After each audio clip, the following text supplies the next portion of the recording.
Good morning, fellow Toastmasters, distinguished guests.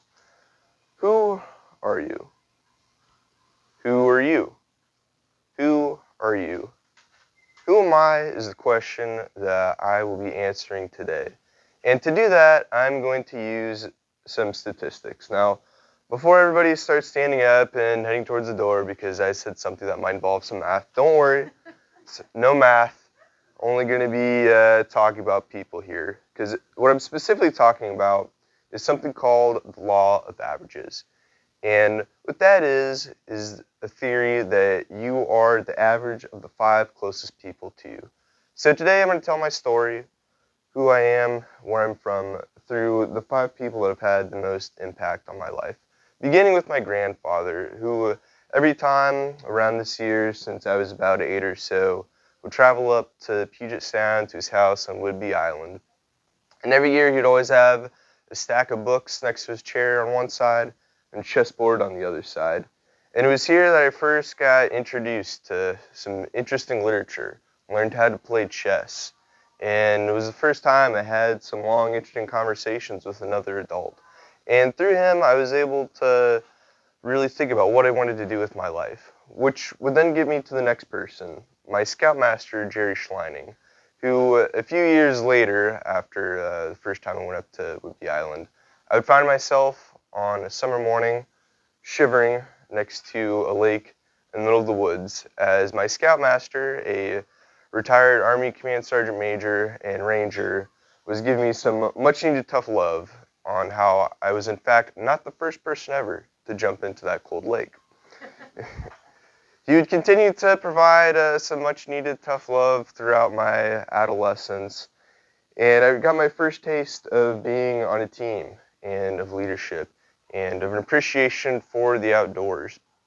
And through his tutelage, I decided that I really wanted a career in helping others in the military, which through that and through hiking hundreds of miles throughout the Columbia River Gorge, I would eventually run into the third most impactful person to me, Caleb Carr.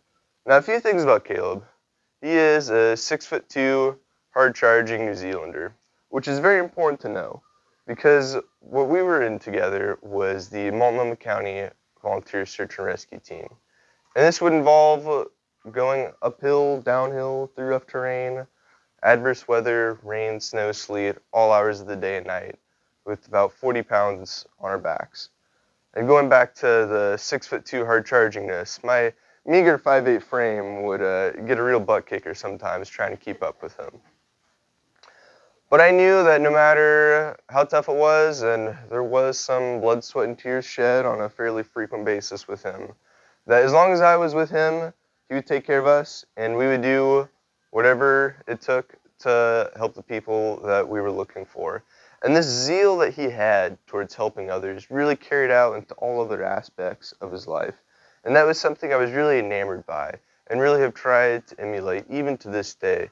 And a combination of his passion and everything and where I wanted to go with my career would eventually lead me to the 4th most impactful person and a small military boarding school mid the foothills of central Pennsylvania.